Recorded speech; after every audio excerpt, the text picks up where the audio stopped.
Hola, ¿qué tal amigos, colegas, compañeros que nos están escuchando, que nos están viendo? Vamos a iniciar con el segundo capítulo de la tertulia. Como estamos acompañados de querido colega, amigo, el maestro, el doctor Rafael Chacón. Gracias. Querido doctor Juan Bautista. Gracias, buenas tardes. Y estamos bien contentos porque hemos recibido muchas retroalimentaciones acerca del proyecto que hemos iniciado. Yo lo he comentado, es un proyecto artesanal. Hacemos con mucho amor, con mucho corazón, le estamos poniendo orgullo a esto. Y bueno, pues nosotros nos hemos enfocado o queremos enfocarnos a hablar de lo que nos apasiona y lo que nos gusta, que en este caso pues bueno, pues es la lectura, es la filosofía, el derecho y la sociología. En este sentido, este segundo capítulo es acerca de un filósofo bien importante, economista, político, sociólogo, alemán, y es contemporáneo. Todavía tenemos la fortuna al año de hoy, 2018, de que esté todavía con nosotros en este plano terrenal, aunque suene feo, pero tenemos todavía la dicha de tenerlo por acá. Vamos a hablar un poco de la vida y de la obra de Jürgen Habermas. Comenzamos.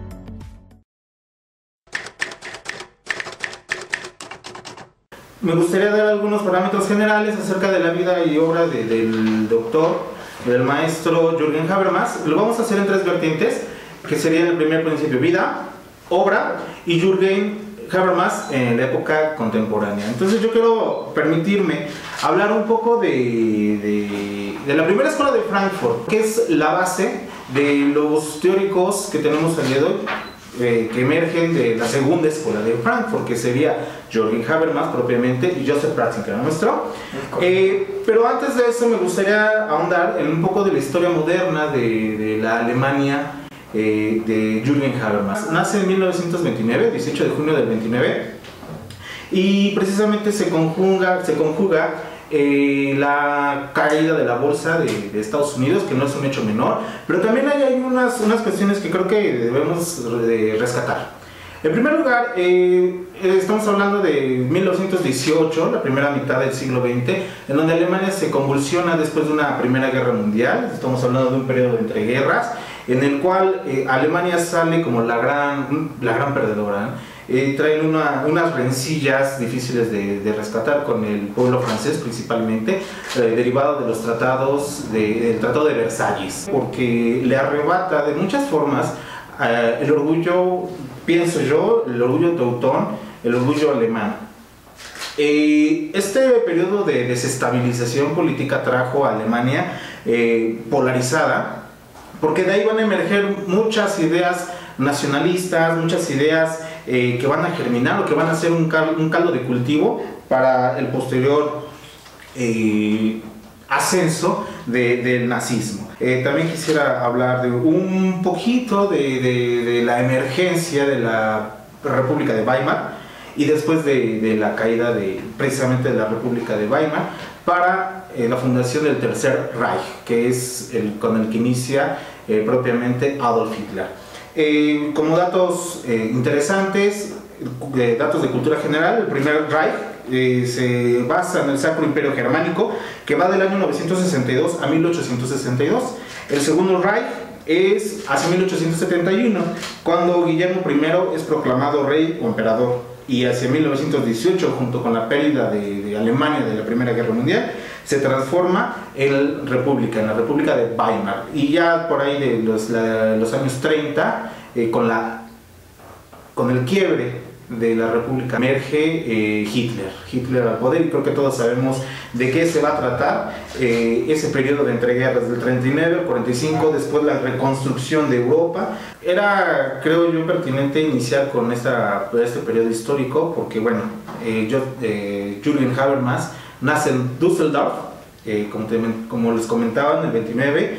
Y bueno, un poco de la historia de Jürgen Habermas. Es maestro, estudió filosofía, sociología, política, y bueno, su trabajo se centró en conjugar la ciencia con la filosofía, que es una cosa muy importante para ese periodo de tiempo. Es doctor honoris causa de múltiples universidades de todo el mundo, y creo que hacia el año de los 70 se empieza a interesar por los problemas o por la problemática de la comunicación, maestro, como nos habían enseñado nosotros en la secundaria, en la primaria, no lo sé, que no nada más es un evento de escucha y hablante, no es una diada nada más, porque tiene el idioma, el lenguaje trae mucho simbolismo y trae muchas cosas que serán necesarias de investigar. Pero bueno, no quiero andar más, le cedo la palabra al maestro doctor Chacón para que nos dé algunos datos y algunas aportaciones. Maestro. Bueno, primero, buenas tardes. Como comentaba el maestro César Augusto, era un placer aquí, también con mi amigo el doctor Juan Bautista. Buenas tardes. Creo que efectivamente esas áreas de oportunidad que tenemos en esta segunda tertulia, donde hubo comentarios positivos, y hay un comentario tal vez del audio que ofrecemos una disculpa, pero realmente esto lo hacemos por amor, por pasión al conocimiento. Creo que compartimos y hacemos empatía nosotros en eso, doctor y maestro César Augusto. Pero bueno, sin más preámbulo, me gustaría hablar en mi primera intervención, iniciar algo diferente, algo que leí ayer en la madrugada. Se llama Pregúntale a Confucio, ¿no? Que Confucio, bueno, pues sabemos que está antes que Aristóteles, y Confucio inicia así, dice: educad al hombre, tanto al que gobierna como al que es gobernado. Para salvar la sociedad, antes hay que salvar a los hombres. Y tal vez en nuestra utopía, nuestro sueño de esta tertulia que lo hemos platicado con mis amigos, pues es eso, fomentar, promover el pensamiento crítico para tener un mayor conocimiento, para pensar, para reflexionar, esa práctica reflexiva. Tan es así que hemos escogido a los gigantes del siglo XXI. La vez pasada hablamos de Noam Chomsky, y efectivamente, como decía el maestro César Augusto, Jürgen Habermas es de las mentes brillantes vivas, de los más citados en el mundo, igual que Noam Chomsky. Y complementando a lo que decía el maestro, la parte de la escuela de Frankfurt, que ahorita va a comentar un poco más de la primera escuela, la segunda generación de la escuela de Frankfurt sería Jürgen Habermas. Pero algo que me gusta dentro de parte de su vida es la parte de la teoría praxis. Dentro de toda su investigación, su aportación, Jürgen Habermas trata de la teoría llevarla a la práctica. Y retomando lo que decía el maestro, que tenemos que ver a Jürgen Habermas en el contexto de 1929, cuando él nace, donde obviamente es la caída de la bolsa de Estados Unidos, un año después de que nazca Chomsky. Efectivamente va a cumplir ya 90 años próximo año. Y para entender a Habermas tenemos que ver el ascenso del nacionalsocialismo, ¿no? Segunda Guerra Mundial, la posguerra alemana, marcada por esa Guerra Fría, y la caída del muro de Berlín, ¿no? Donde obviamente esa parte este-oeste, donde hay una república federal alemana y una república demócrata, que son dos constituciones, y es parte donde centra Habermas, parte de sus aportaciones. Ahora, parte de sus influencias, porque todavía no estamos entrando a sus obras, sin duda es Kant, ¿no? Es Rousseau, es Hegel, y Erich Fromm. Comentábamos obviamente esa parte de Freud, también la parte psicológica, la parte sociológica de Max Weber. Y en este sentido, él le va a dar un giro a ese pesimismo de la primera escuela de Frankfurt, ¿no? Como una pequeña introducción de Habermas, que obviamente nace con el paladar hendido, comentábamos, y que por eso él decía que era tan importante la comunicación. Entonces, en esta primera parte, me gustaría dejar en la mesa la teoría, llevarla a la práctica. Y entonces, ahorita que entremos a parte ya de su obra, profundizaré en la segunda escuela de Frankfurt, un poco más de la parte ya con Angela Merkel, ¿no? Que tiene su cuarto periodo, y nos hablará Habermas de esas revoluciones sociales y de una democracia deliberativa. Pero bueno, yo quiero ceder la palabra a mi amigo el doctor Juan Bautista. Buenas tardes, doctor Chacón. Buenas tardes, maestro César Augusto. Muchas gracias nuevamente aquí con estas tertulias y parte de estos personajes tan emblemáticos, tan históricos que tenemos, algunos que, bueno, ya no están aquí, como bien lo decía el maestro César Augusto, y algunos otros que sí, bueno, siguen aquí con nosotros, como son este politólogo Habermas. Ahora bien, decía el doctor Chacón, parte de esta revolución social, esto me lleva a otro pensador también histórico, ese ya lo tenemos aquí, que es Ingeri. Él nos hablaba de estas luchas sociales que vienen a adecuar la lucha por el derecho, es decir, pero necesitamos una lucha social para que se genere el derecho. Si sucede al revés, es decir, primero se crea el derecho y después viene esta lucha social o este confort social, decía Ingeri, tendríamos un Estado controlado, tendríamos una población controlada por el Estado. Estas son esta parte de la revolución de la lucha social. Combinado esto con los pensamientos de Habermas, nos viene a traer un contrapeso, con estas ideas socialistas que tenía Habermas, viene a traer un contrapeso a este capitalismo salvaje, como él mismo lo cita. Entonces, estas ideas que él trae como bien lo dice el doctor, revolucionarias, bueno, viene a traer un contrapeso a este capitalismo salvaje.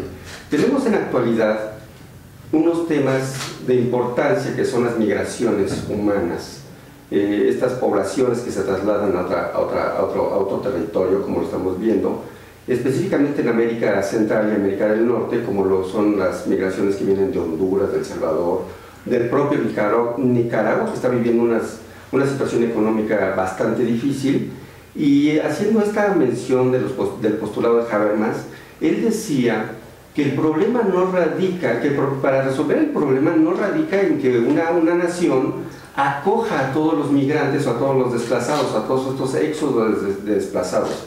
Él citaba que para que exista una solución al problema de estos éxodos, se tiene que resolver desde el fondo del problema, es decir, desde la raíz, y esta raíz es la nación donde están siendo desplazadas estas personas.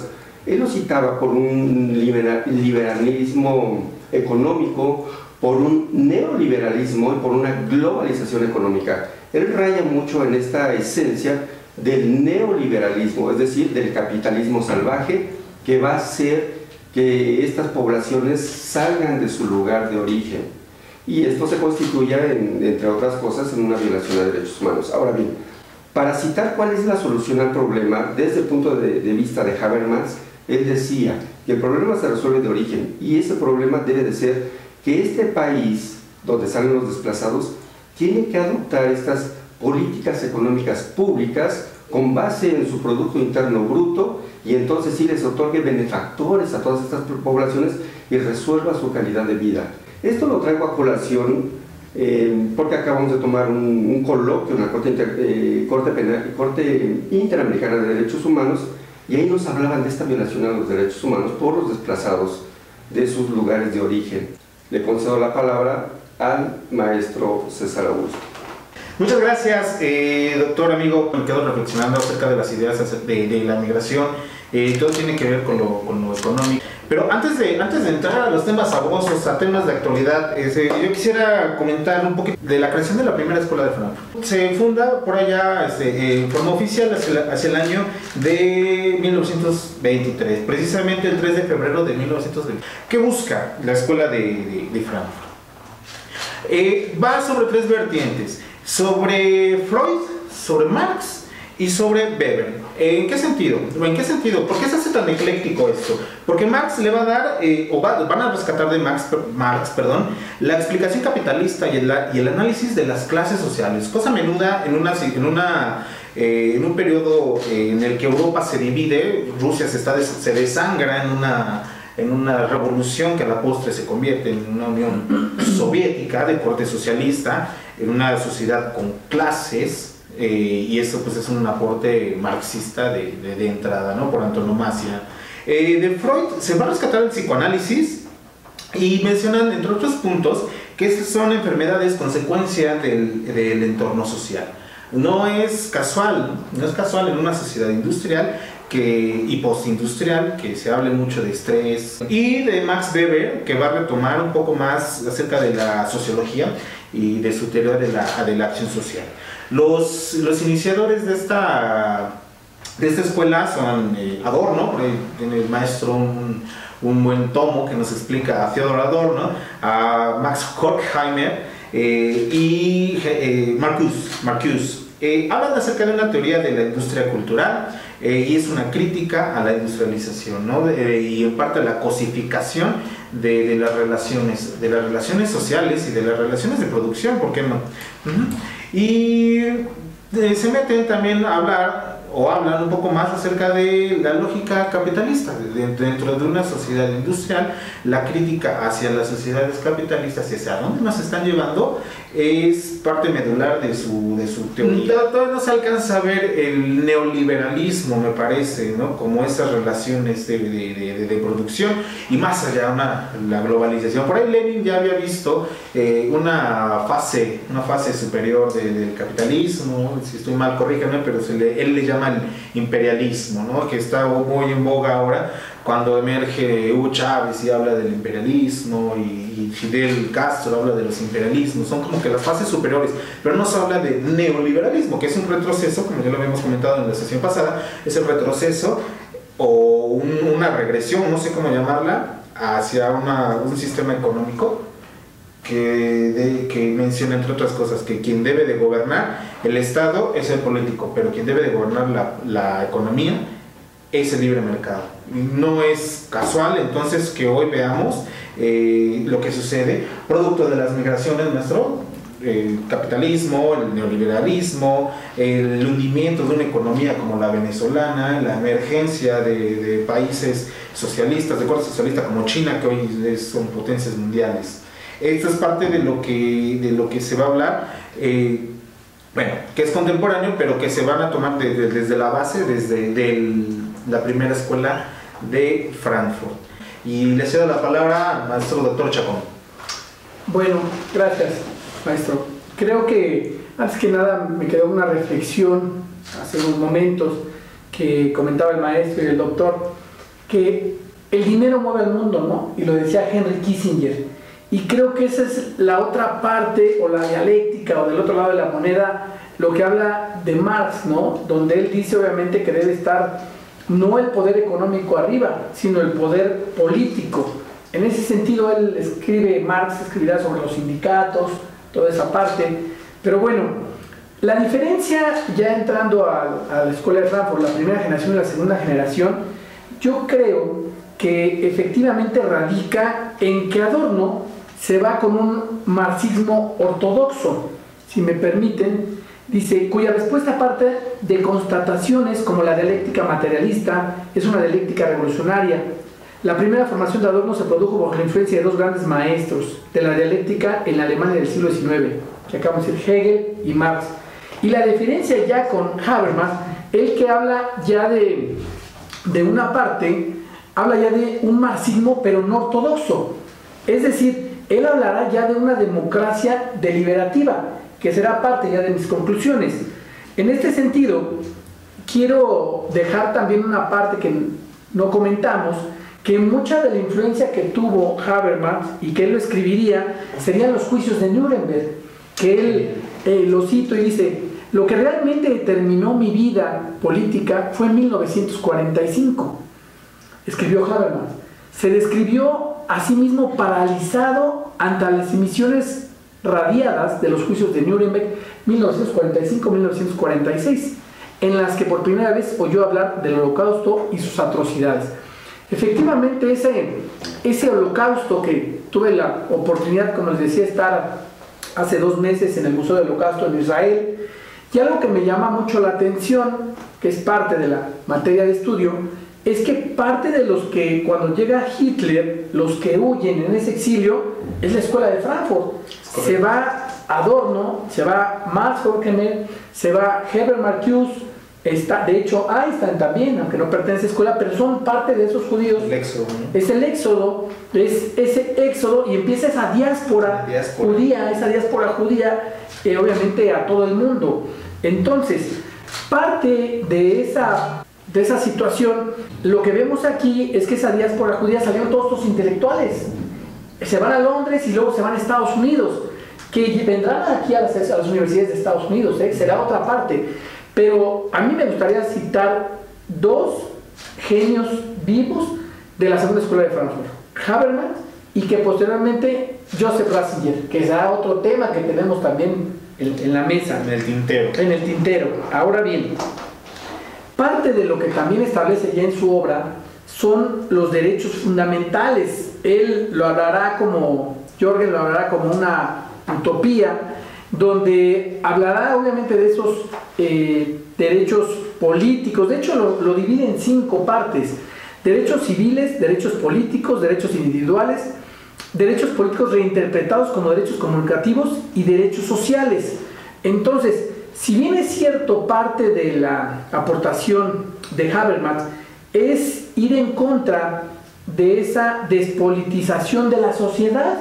Y entonces viene a colación Aristóteles, ¿no? Que Aristóteles ya nos decía que somos animales políticos.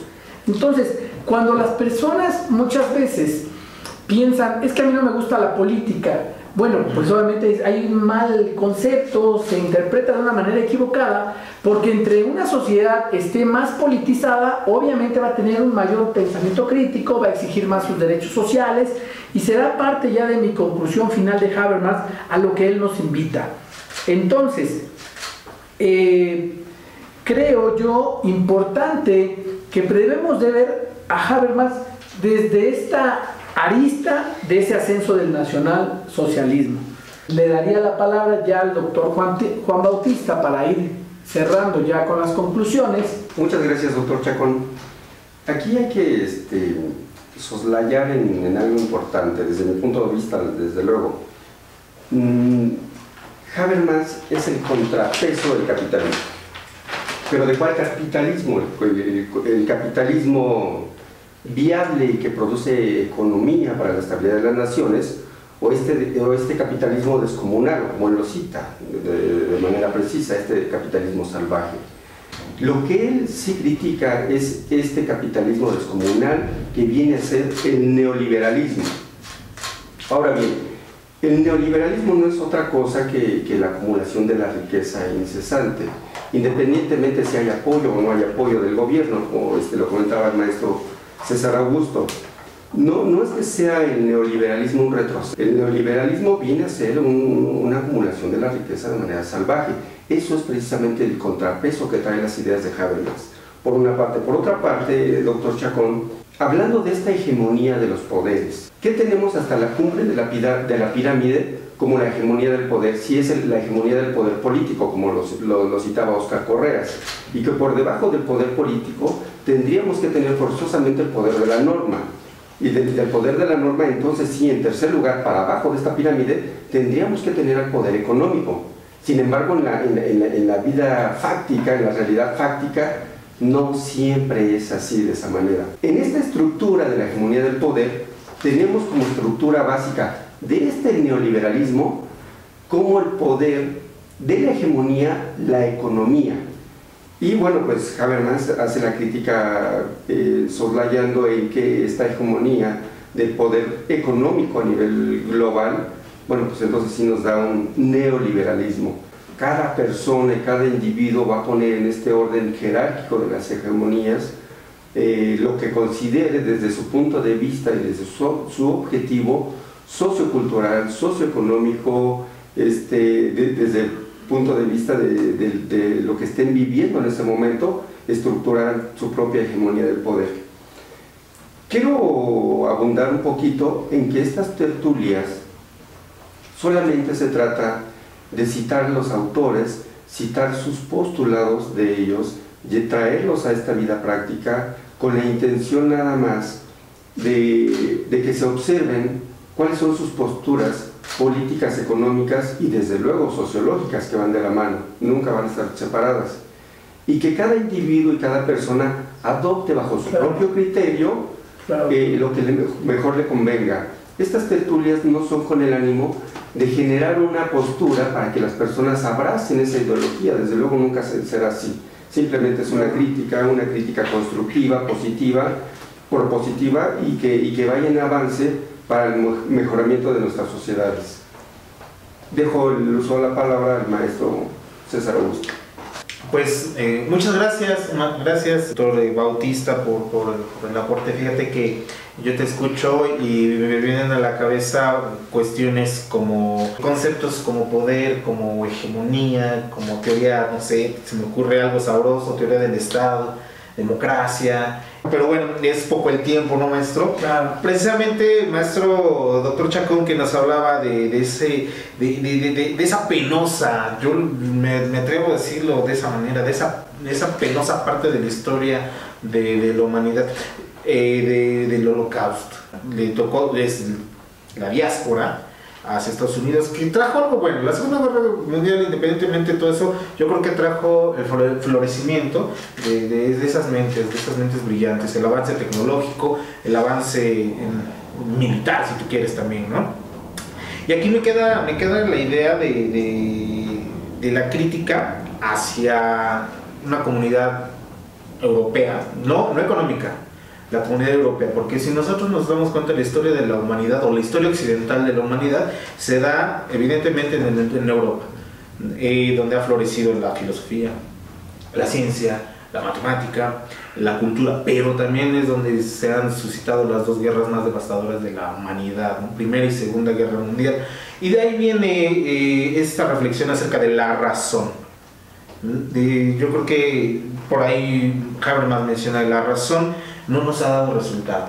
Se me ocurre por aquí también a Jean-Paul Sartre, que nos hablaba también de esa, que él también critica la Segunda Guerra Mundial y de las consecuencias devastadoras. Y bueno, de la razón, ¿qué se puede decir? No nos ha dado resultado.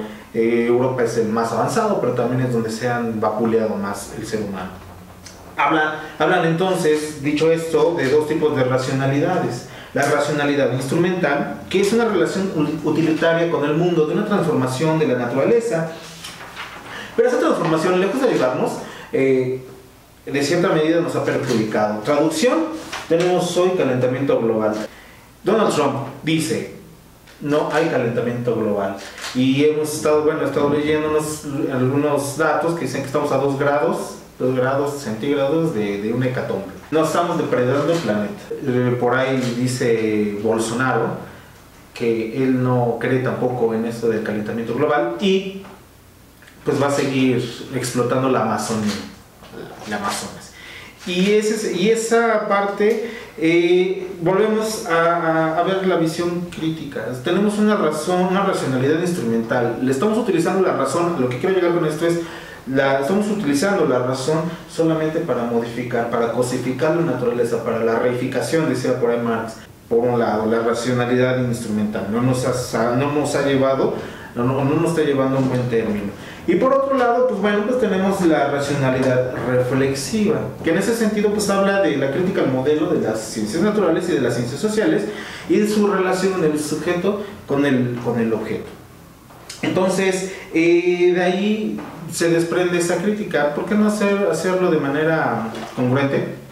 De una manera, explotar a la naturaleza de una manera adecuada, no agresiva, porque finalmente el neoliberalismo nos está llevando a terminarnos el planeta. Creo que con eso cerraría. Nos queda pendiente por ahí la teoría de la acción comunicativa como tal, pero es poco tiempo. Les agradezco el que me hayan dejado coordinar esta sesión.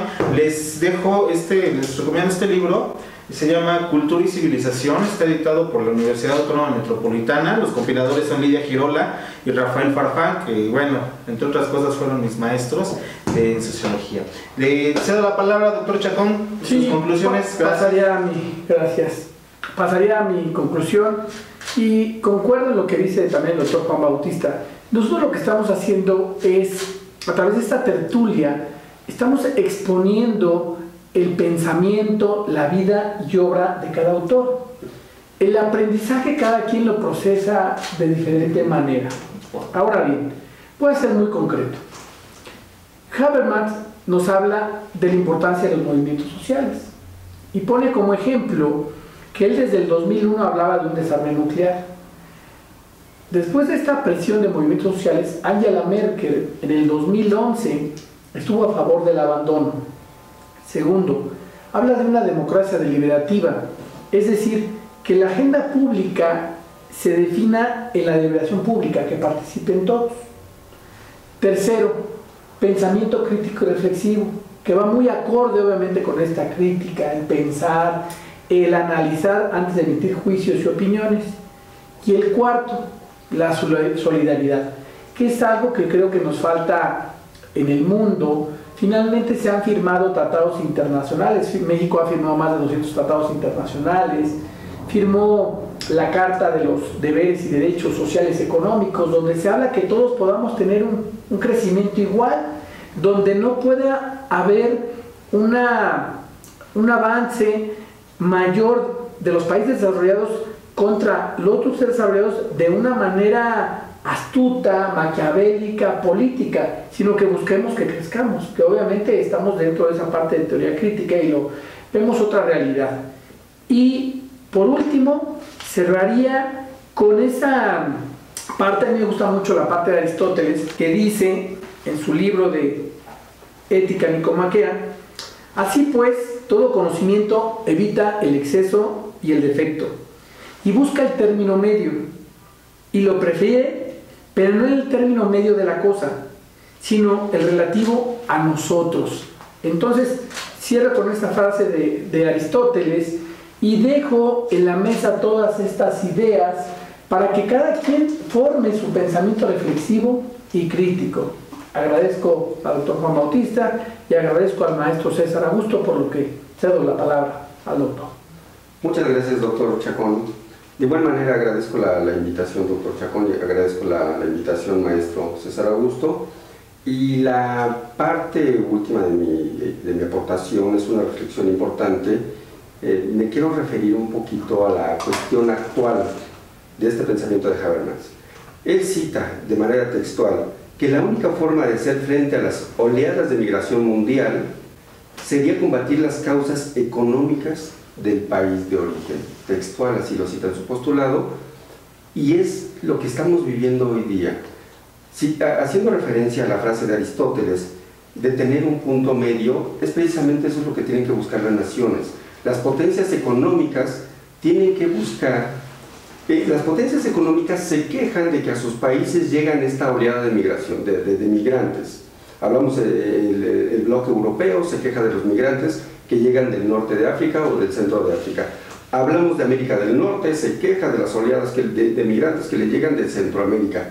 Sin embargo, estas mismas potencias económicas tienen que fijar su mirada a estos países que son emergentes, y que son emergentes no solamente en economía, en sociología, en política, en la aplicación de la norma, de la aplicación eficaz de la norma. Este es el contrapeso que se debe de observar. Con esa reflexión me quedo, de igual manera que usted, doctor Chacón. Considero que estas son charlas y cada persona, cada individuo procesará la información como mejor le pueda ser de utilidad. Muchas gracias a los dos y buenas tardes. Muchas gracias, doctor Bautista, muchas gracias, amigos, doctor Chacón. Decía un amigo, chocarán nuestras ideas, pero jamás los puños. Por supuesto. Nos quedamos con el tintero, como siempre, amigos, nos quedamos con el tintero, con una cantidad de ideas, se nos vienen bajando ideas, y este tema es demasiado extenso y bien rico. Nosotros nos vamos, les agradecemos mucho que se tengan el tiempo de ver la aportación. Aceptamos todo tipo de comentarios, propositivos, buenos, malos, de todo. Y les anuncio por ahí que la siguiente, el capítulo 3 de la tertulia va a estar dedicada, terminaremos con la segunda escuela de Chicago, de Frankfurt, con... Ya nos queremos adelantar. Ya nos queremos adelantar, ya llegaremos pues a la escuela de Chicago. Cerramos la segunda generación de la escuela de Frankfurt con Joseph Ratzinger y va a moderar mi querido amigo doctor Juan Bautista. Les agradecemos mucho que estén interactuando con nosotros y les deseamos una linda tarde por allá donde quiera que estén. Hasta luego. Gracias. Hasta luego. Gracias. Hasta luego. Buenas tardes.